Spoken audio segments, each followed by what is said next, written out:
Entertainment and Los Angeles River Committee. It's the newly reformed committee of those categories. And I'm joined by my colleagues, Corinne Price and David Rue. So welcome, everyone. And I just want to welcome the entertainment industry into this committee. I know we have some entertainment professionals. We've got Film LA here today. I'm very, very excited about working with my colleagues to handle issues that are important to the entertainment industry along with this committee work. So welcome, everyone. And Mr. Espinosa, do we have any comment cards? No, Mr. Chair. I see none. All right. Well, so with that being said, no comment cards whatsoever. Colleagues, what I'd like to do is take items 1, 2, and 7 on consent with no objections. And just to state for the record that this committee will meet on a regular basis every second and fourth Wednesday of the month moving forward. The committee previously met on Mondays, but now we'll move it to every second and fourth Wednesday. And so, colleagues, that brings us to item 3. Mr. Sutton-Willis, if you would please read item 3. Item number 3 is the Bureau of Engineering report relative to the proposed and implemented major projects, programs, partnerships, and investments to meet the goals and objectives of the Los Angeles River Revitalization Master Plan.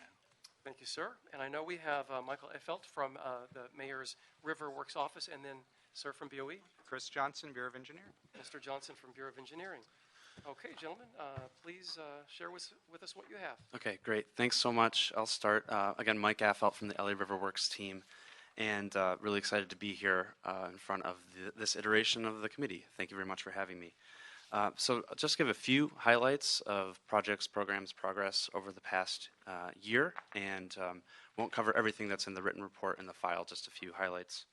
And then I'll leave the G2 news to Chris. Terrific. Okay. So first of all, on LA Riverway connectivity, bikeway and greenway, as we know, there's a design project that's been underway to figure out how to connect the last missing gaps of the riverway in the valley, 12 miles.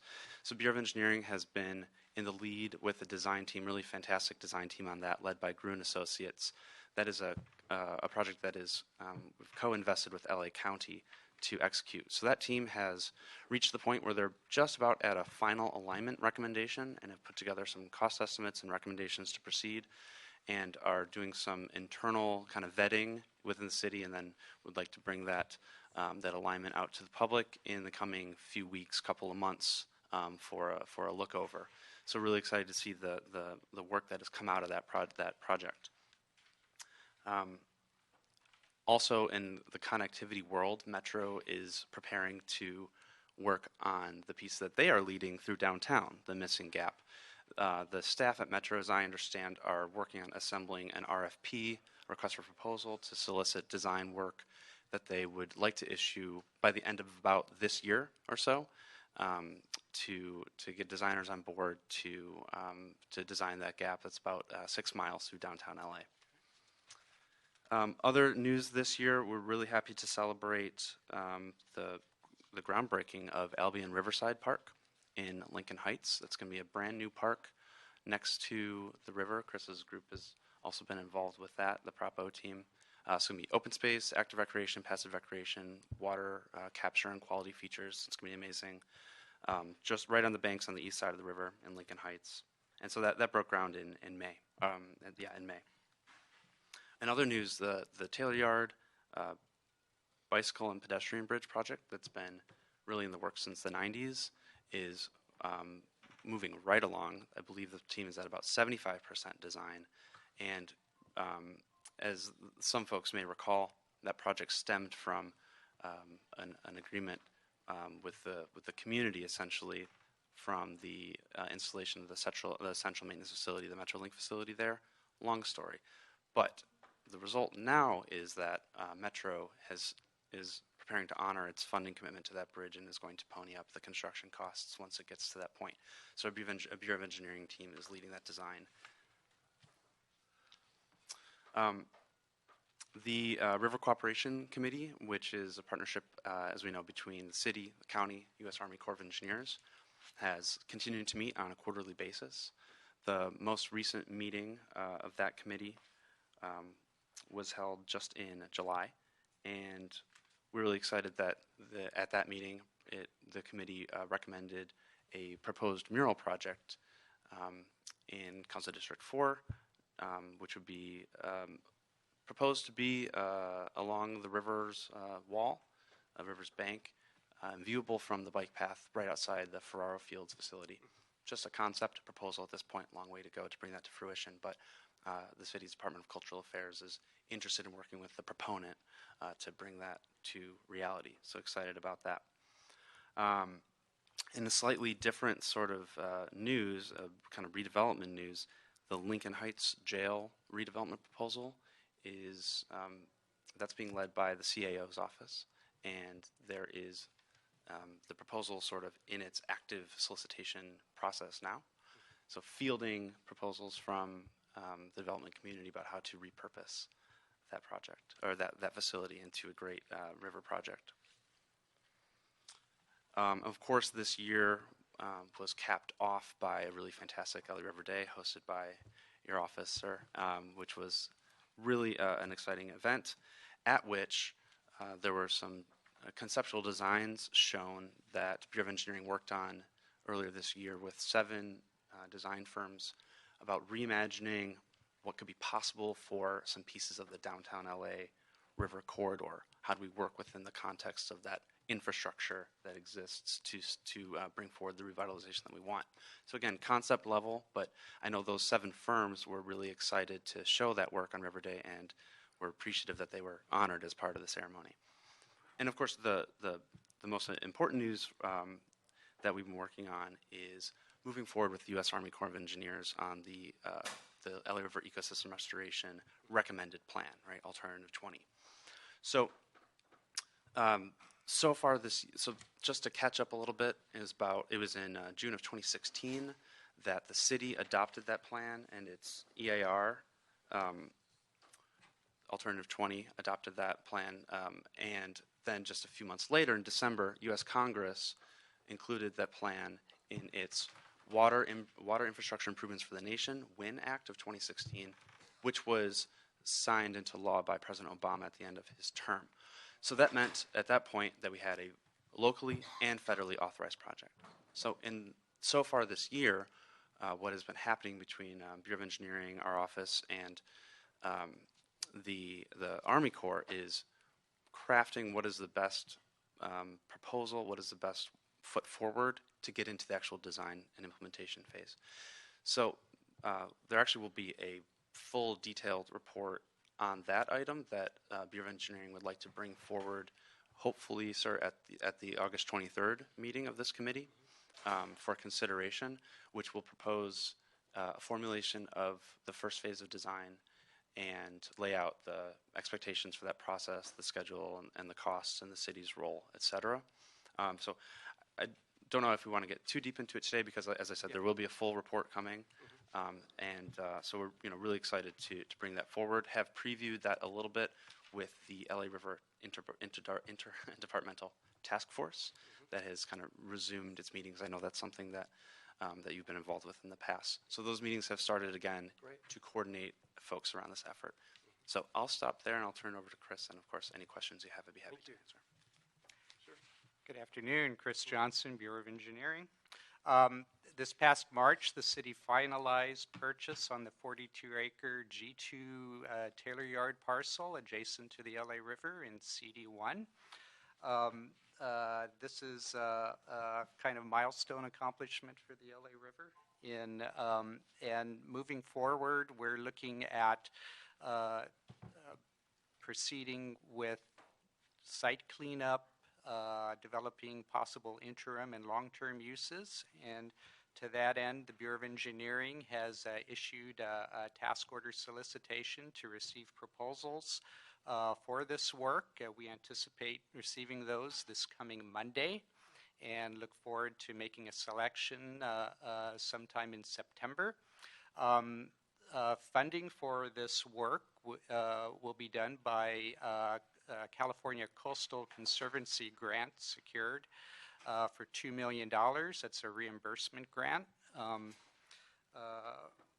We will also continue to work with DTSC as a partner in the cleanup. Uh, uh, Parallel with this, our G2 task force consisting of Bureau of Engineering, CAO, CLA, GSD, City Attorney, Sanitation, Council offices, and the Mayor's office are working on a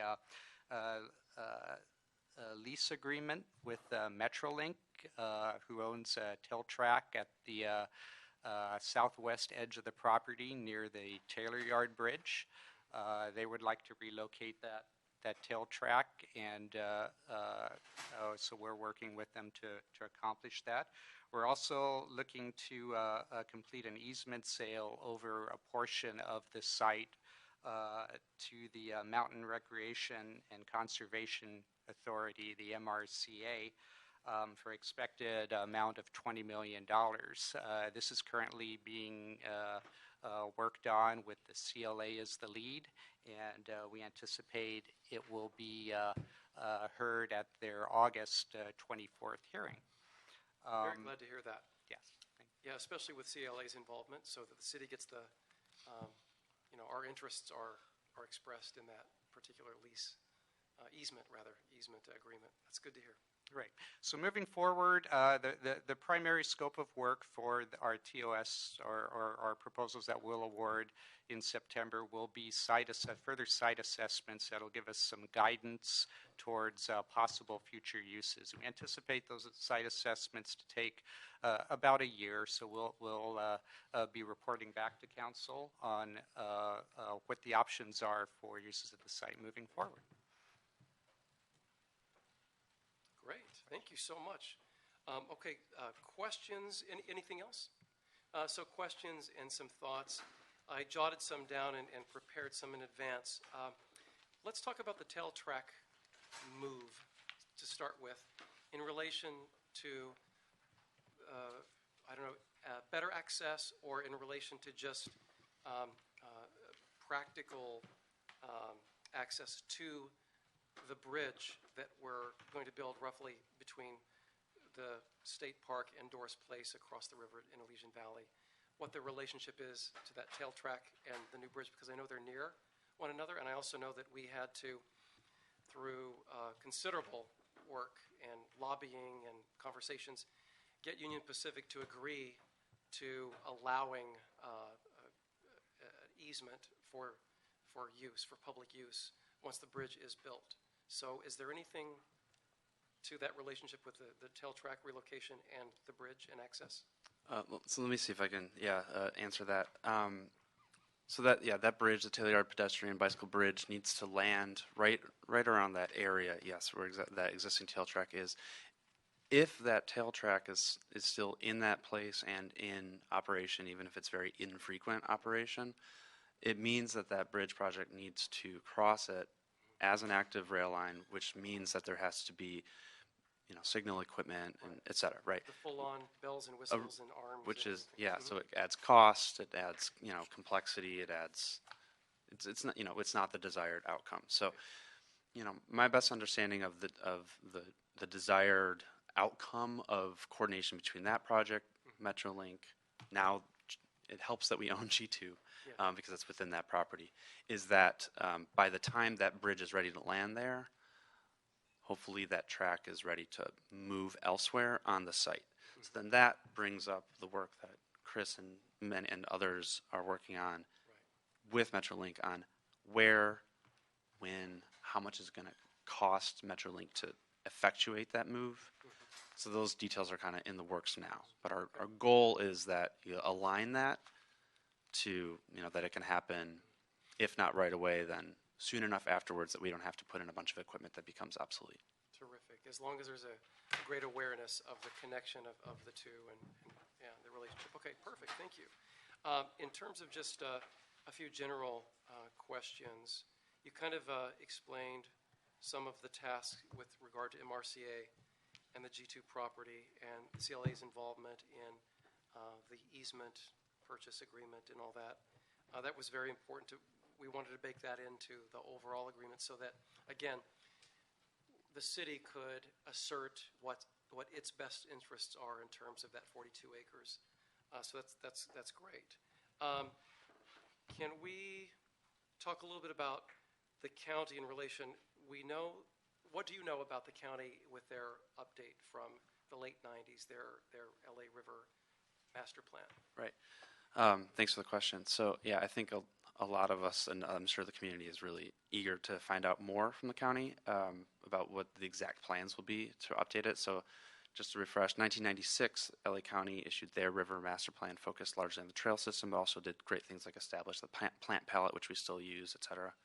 And it was about last year, maybe a little more than a year ago, announced their intention to update it. At this point, there really isn't that much more info. No activity necessarily. We're still waiting for clarity on how that will proceed. I think it's reasonable to expect that something similar to how the Lower River Revitalization Working Group is functioning, which is a stakeholder working group of about 30 members, maybe a few more at this point, that is having monthly public meetings and then also subcommittee meetings to advance that, and it's all very open and transparent. I think it's reasonable to expect that, but I don't want to speak for the county. Sure, and it's a different beast because it's 51 miles. Yeah. A lot of municipalities, whereas our river master plan, the city master plan, adopted a little over 10 years ago now already. Where are you all in terms of the status of our own revitalization master plan and any needed revisits there with updates accordingly? Especially with all that's happened in the last 10 years. It's a great question. It's 10th anniversary. We just passed the 10th birthday of the plan. I'll speak for on behalf of the Riverworks office, and the plan is still our everyday guiding light, and we still feel it is vital and relevant, and are not currently moving towards doing our own sort of refresh. We really are focused on implementing the plan as written. And I think that some of the things that we reported on today, like the bikeway connections in the valley and downtown and the ecosystem project, when you count up the projects of the master plan that those would implement or would get very close to implementing at least a form of it, it accounts for a large portion. So I think we're actually moving forward quite well with implementing the plan. And the fact that the county is now proceeding with their update seems like we do have to see how that's going to take shape, I think, and then decide what we'd want to do. And just be mindful of the clock is ticking, and before you know it, we'll be looking at an 11, 12, 13-year-old plan, but good. And speaking of the bike trails, you mentioned 11 miles in the valley, 6 miles downtown.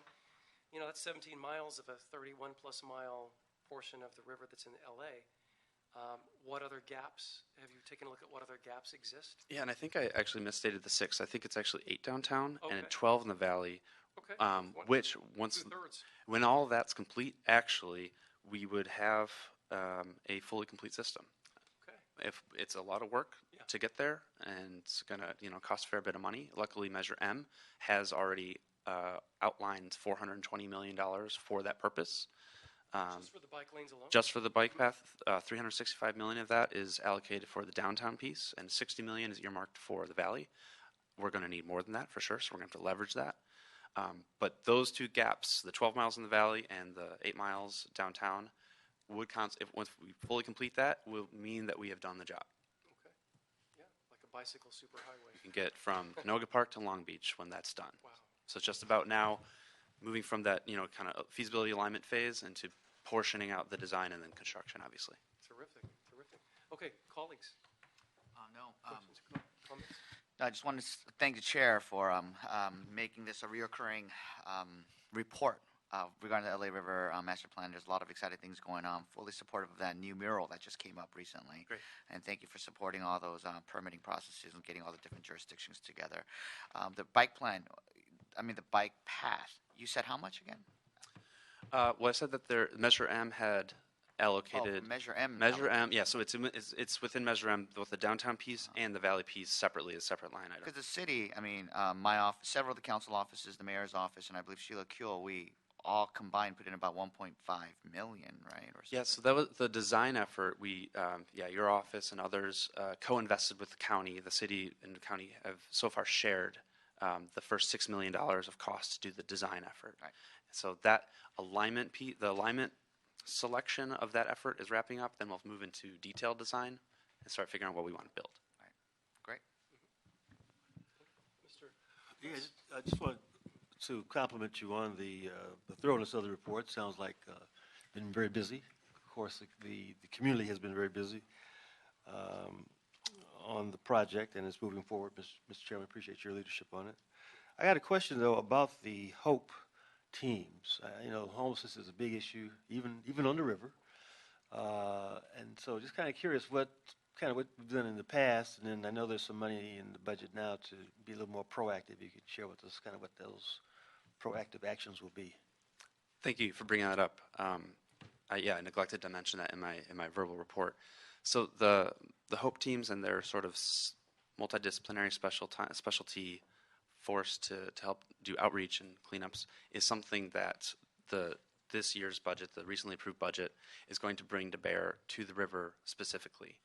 There is, I think it's about $1 million of funding outlined in the budget to begin sort of in the latter half of the fiscal year to use that model that's been successful elsewhere towards a river-specific approach. So that might mean slightly different training. Maybe it means different equipment. It's a little early for me to say that, and I have to say there are others who are in charge of in assembling those forces, so I don't want to get too far ahead of myself. But the homelessness coordinators are sort of wrangling policy approaches, recommendations, encampment mapping. I think a member of my team has reached out to the offices along the river and asked for are there particular hotspots or particular encampments that we need to pay attention to. So when that gets into gear, we know where we need to start, pay attention to. So we're super excited that that funding is there. We should see that ramp up in the latter half of the fiscal year. That's a great question, and it's my understanding that it's one HOPE team devoted specifically for the river. Right. I don't know actually if that's how it's going to be. I'm not sure if it's going to be their own specific staff or if it will be sort of existing trained HOPE team staff that then are sort of targeting the river on a particular day. I don't know yet, Okay, well, we can, but I'd be happy to help find that out and get that back to the committee. right. Well, and yeah, we can definitely do that. And then also, I think when you come back and we can talk more about that, is get a timeline for when it will be deployed. You mentioned staffing and training and everything. It'll be good to have a sense of when it will trigger and move forward and be in action. Which brings me to what I would like to back the first several years that I was chairing this committee, we were getting monthly reports on the LA River. So I'd like to make that part of the regular requirement again from BOE in collaboration with River Works. Happy to. A monthly report, because you just went over so much information. And what I'd love to see is, don't have to, give the Bible of LA River things every single month, but maybe just a punch list, similar to what information technology does in the ITGS committee, which is very, very helpful. Kind of gives a running punch list of topical and present areas of focus, project-wise, policy planning-wise, and that could be helpful. And we could just kind of, if you could provide that type of update monthly, and then there's so much information I think to share that you could update one set of information one month and the next set of information the following month, so that we have a free flow of updates moving forward, and that would be very helpful. And in the next one, we could look for information about the HOPE teams, for example. Terrific, and among other things. So, thank you. A great refresher again, and look forward to doing this monthly. Thanks, sir. Thank you so much. Note and file the report is the action that I'm recommending. Without objection, that's the order for item number 3, which brings us to item number 4, Mr. Sutton-Willis. Item number 4, Department of Recreation and Parks report relative to the retroactive approval of the submission of the 2016-17 Summer Food Service Program grant application to the California Department of Education for the department's summer lunch program. Wonderful. And we have Mr. Ryan Carpio from Recreation and Parks reporting. Good to see you, Mr. Carpio. Good afternoon, council members. And Thank you for having me being a here. constituent in the 13th District. Thank you. Ryan Carpio, Department of Recreation and Parks. Just here to answer a couple questions.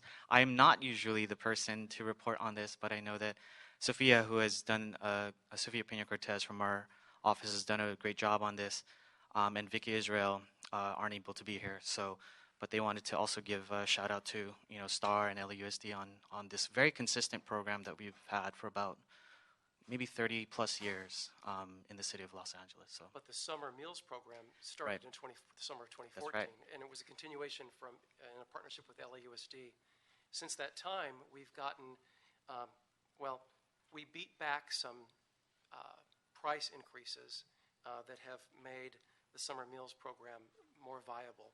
One of the questions, I don't expect you to have all the answers, Ryan, because I know We'll it was try. Sophia, but in terms of the number of meals served during the summertime now, as I mentioned, we began that in collaboration with LAUSD and targeted city parks across the city in the summer of 2014. I'm curious to know the number of meals served then to the number of meals that we're serving currently this summer. Currently, on average, we serve about 20,000 meals a week. Through an 8 to 10 week program, close to 200,000 meals for the entire summer.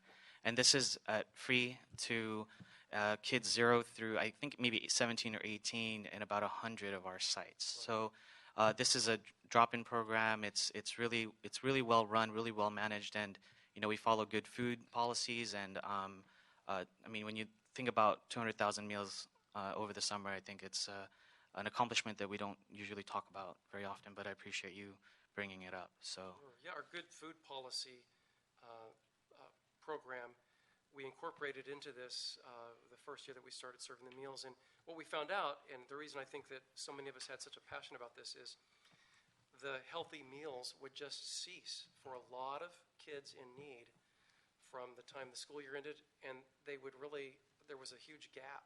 So I couldn't be more proud that the city stepped in and said, well, let's partner on funding this so there is no gap to these kids in need, and it's been great. So wonderful.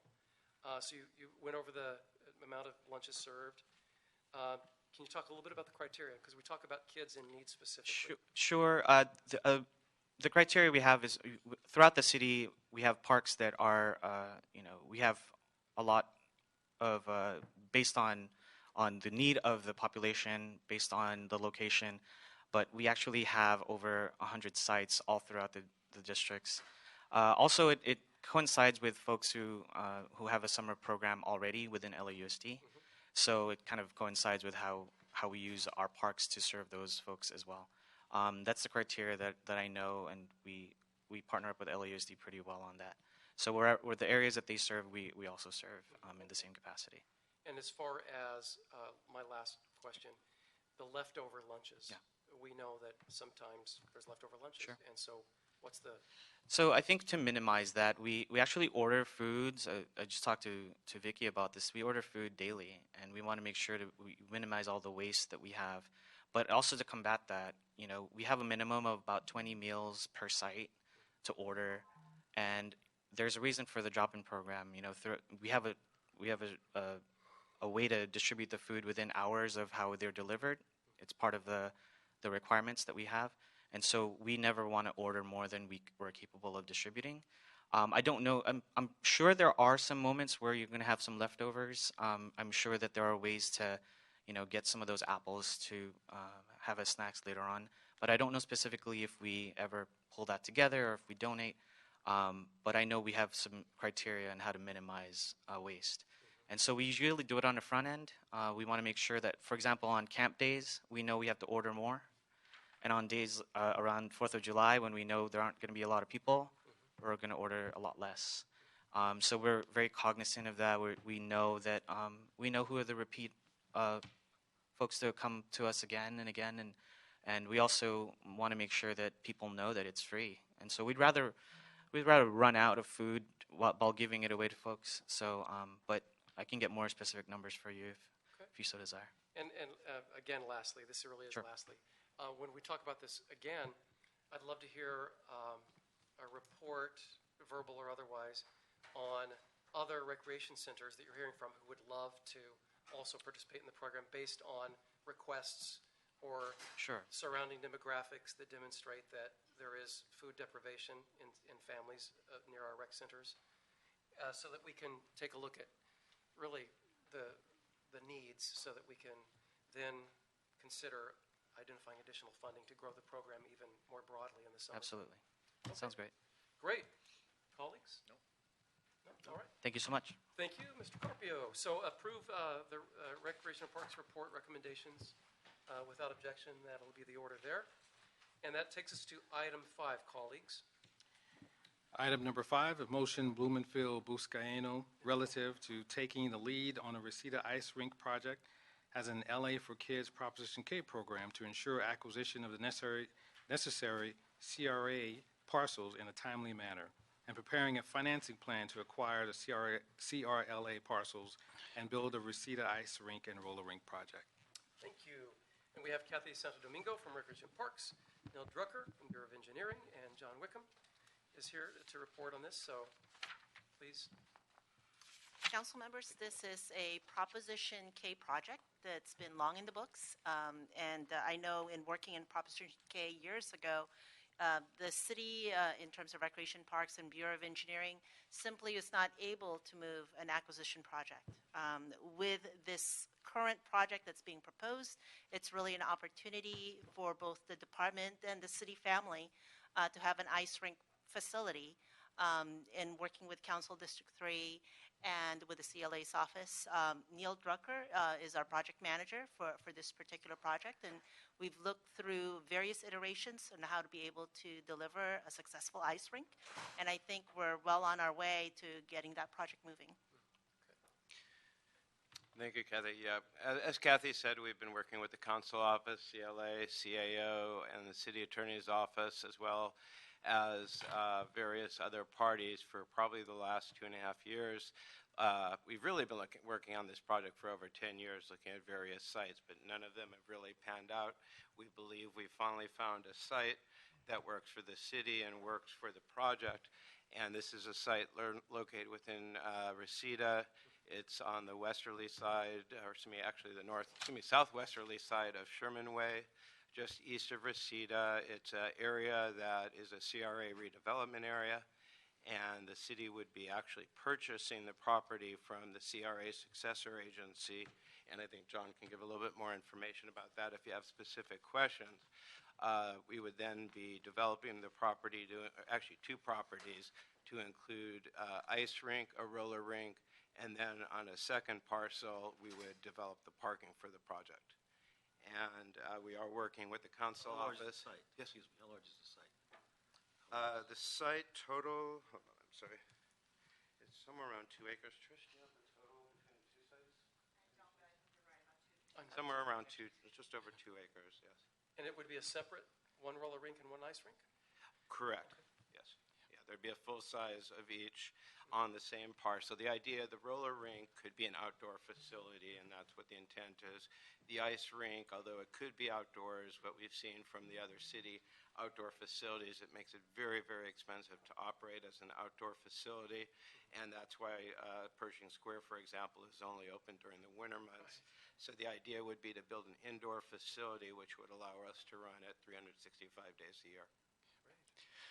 So these 2 parcels are coming from the CRALA. This is a unique opportunity. This is one of the 10 disposition properties. I don't know if you're familiar with these.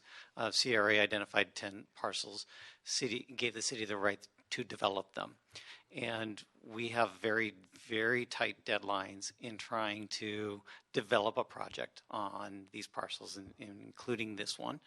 The city family has been working very hard. We were trying to do a private partnership approach on this, and everybody had great intentions. It didn't quite pan out.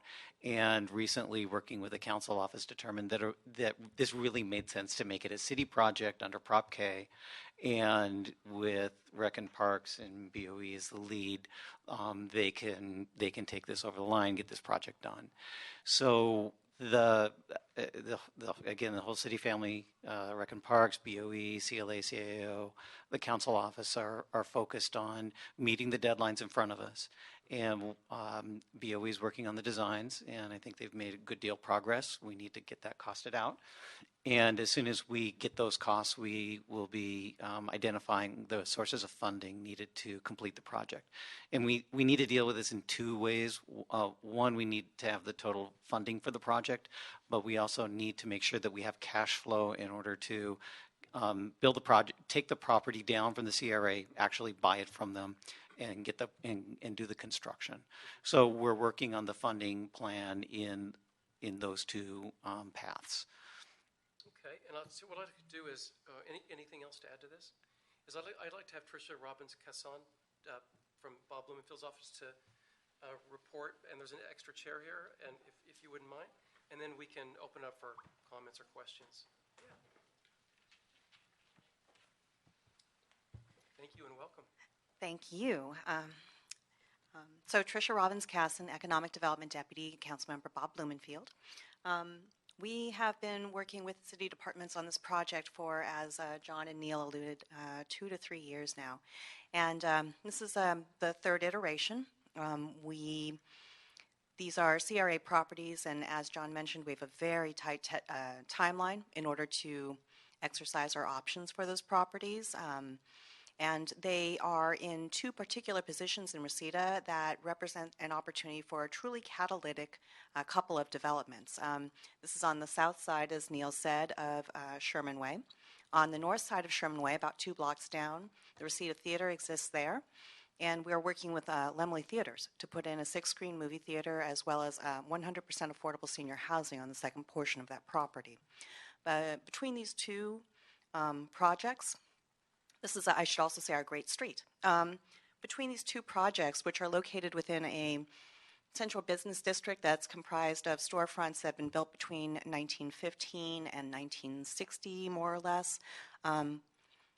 This is a very sleepy portion of the valley. Reseda is one of the first communities in the valley and signed on to be annexed once we got water.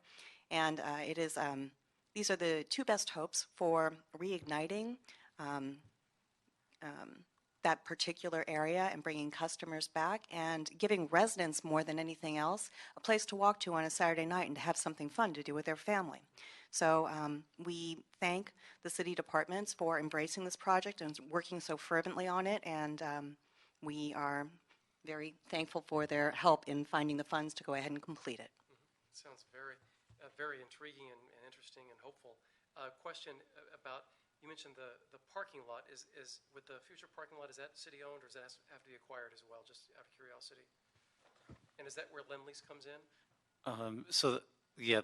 Those are two separate projects. Yeah, it turns out the Reseda Theater project is actually another one of these CRA disposition property deals that we're working on with a tight deadline.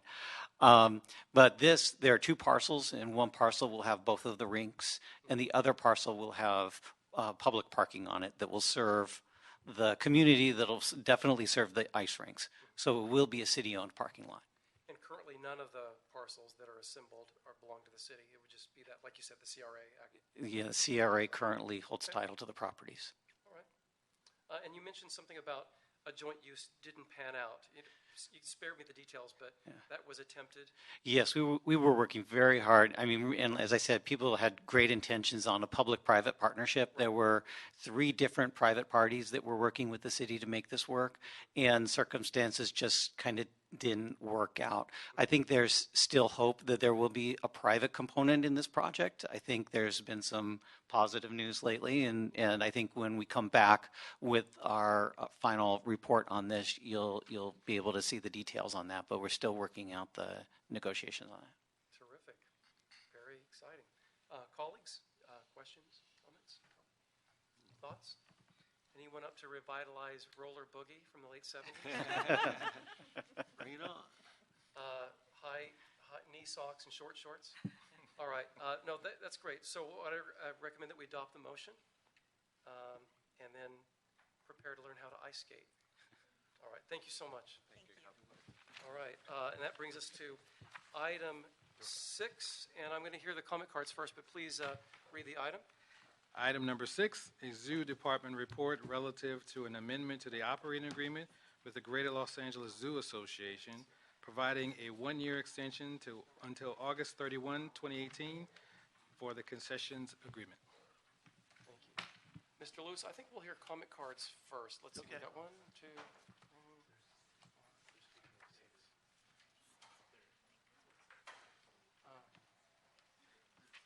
Oh, yeah. But we don't have it. Yeah. Oh, so we don't have any? Okay. So this is a special meeting, so there's no general public comment. I know some cards were filled out. Has that already been explained? Yeah, they've already left? Okay, all right. So, all right, Ms. Lewis, I stand corrected. There are no comments on this specific item like we thought. And thank you. And now we have Terry Sauer from CO's office here as well. But Mr. Lewis. Good afternoon. John Lewis, General Manager from the zoo. Appreciate being here. So what we have is, as you know, we are on an extension right now on the agreement between the city and GLAZA for the concessions service at the zoo. And that was approved through the end of this month, August 31st, with the option for a 6-month extension if needed. The draft RFP and contracts were submitted to the city CLA and the CAO and the city attorney at the end of June. And just kind of looking at the timing and all the work that still needs to be done, it seemed to be prudent to take this opportunity to ask for a one-year extension versus a 6-month extension. 1 year. So, yes, sir. So it would be good through August of 18. Oh, thanks. Okay, that explains that. Okay, so 6 months to 1 year. Thanks, Fred. Is that the report? That is the report, yes, sir. Okay, so so you just kind of you mentioned that concession, like an RFP, has essentially been let, and or is it? No, the is it draft has been preparation? presented to A draft. city staff to review so that any changes and discussions with GLAZA, we can have time for the review to happen, any follow-up discussions, and alterations, get all that done, and then be able to issue the RFP. In time so that we can prevent another extension from being necessary? Yes, sir. And you're working directly with the CAO's office on? Yes, Terry Elaborate. Sauer, CAO staff. Yes, council member, CAO staff, CLA staff, and city attorney staff have all reviewed the draft RFP. We are going to be sitting down and have identified a number of issues we would like to address. We will be sitting down with the department and subsequently sitting down with GLAZA to discuss what changes we would like to see. Okay, and any other information that you might need from GLAZA? That sounds like it's already being discussed back and forth in terms of information you need for Yes, this RFP. that is correct. We will be requesting some additional information and probably some modifications. And if there are any other reports or from other offices that are issued in the next couple of months, we would incorporate those items look to incorporate any recommendations into the MOU or the RFP. Okay, and do you anticipate any other needed analysis of any kind in advance of finalizing that? We will have to get back to you on that. I don't know at this point if we're going to need additional economic analysis or if we need to determine if this is in keeping with what the industry practices are, but we'll keep you and your staff informed. Terrific. Okay. All right, short and sweet. Colleagues, Mr. Root, any question, concern? I have a couple of questions. So I can't recall. I know we've talked about this on several occasions, and I know my colleagues have asked for additional reports. Is this the first time we're doing the extension, or the second time, or the third time? This would be the third extension. Third extension. Third one-year extension. Second We've done 6 months. This is the second 1 year. Second one-year extension. So it did 6 months, 1 year, and we're doing another year. Yes, correct. So has the CAO has been involved previously, right? Yes, we have been working with the zoo. Part of the council instruction as it related to the issuance of the RFP and subsequent concessions agreement is The zoo is directed to provide a copy of the draft RFP to our offices, CAO and CLA, to review. That was done in June. It was a draft. It's a work in progress, so we're going to provide feedback so that that process can move forward. Then we'll meet with GLAZA and provide additional feedback as well, so that and then council actually has to approve the RFP document and ultimately the concessions agreement. So there'll be multiple versions of this as we move forward. So the latest draft has been submitted to the city attorney. Yeah, city attorney, CAO, and CLA. Yes. Well, it's been about 2 years for me on council now, and I know the last time the extension was asked for, it was my first time. Even though it was the second extension, it was my first time. So I was very in favor of it. But the fact that we're coming back and asking for another extension, I'm just a little concerned, especially because the last RFP that came to us, there was a lot of, I know we had a long discussion, and I can't believe it's been a year already. Time flies. And I know there's lots of other issues that are going on. But at the same time, I know that this committee had a lot of concerns on the previous RFP, and it was supposed to come back. But the fact that it's coming back for the first, I think it's the first time, is it? Is it the first time? It's hard for me to remember all the exact dates, but you were Right. either brand new or the arrangement that requiring this committee directed Right. collaboration between the zoo, GLAZA, CLACO, which had never occurred before. So this is a bit of a first. I don't think anyone's satisfied with the delay and the fact that we have to extend it again. However, I'm confident that the collaboration will result in an RFP that will be more transparent and probably better in terms of how we finally land this. And you mentioned industry standards, which I think is a good point, because things change, tastes change, consumer demands change, even in in places like our zoos. So anyway, I just wanted to. Okay. Yeah, I can't remember the exact date, but that. Yeah, was so the as instruction. far as this contracts, this portion of the RFP is involved, I would hope, at least from my office, maybe there might have been a meeting, but if you could come to us in advance so that if there are any problems, we could try to work them out before next year rolls around, because we want to make sure, because it doesn't look good to have 3 extensions in a row. If I may, I just, and I know this preceded your term, sir, but a lot of this process got started while there was discussions between the city and GLAZA about potentially privatizing the zoo. And now we have this situation where we've got a concessions agreement, an operating agreement. There's all these agreements that are closely related, but unfortunately aren't synchronized, I guess. So that's part of the answer of why it's taken so long to get to this point of where we are today. Yeah, Councilmember, GLAZA had retained, in order to develop the RFP, GLAZA had actually retained a consultant. So what we've been given to review is the first pass. GLAZA's been directed to incorporate all of the city's procurement guidelines into the report, as well as establish the scope of work. So what we received was basically the fruits of those effort, which is a first pass at an RFP that will satisfy both GLAZA's needs and the city's needs for transparency. So, there is going to be some back and forth because we have certain guidelines that perhaps a private procurement would not have. And so for them, this is a new process as well. Okay, well. I predict this will be the third and final extension. And plus, you'll be reporting to this committee on how how that process is moving forward. Well, we would expect that that we would bring the RFP back as instructed with recommendations, because it has to go to council before GLAZA is going to be in a position to issue. So you will be seeing it again. It won't go into the void. And the same with the concessions agreement.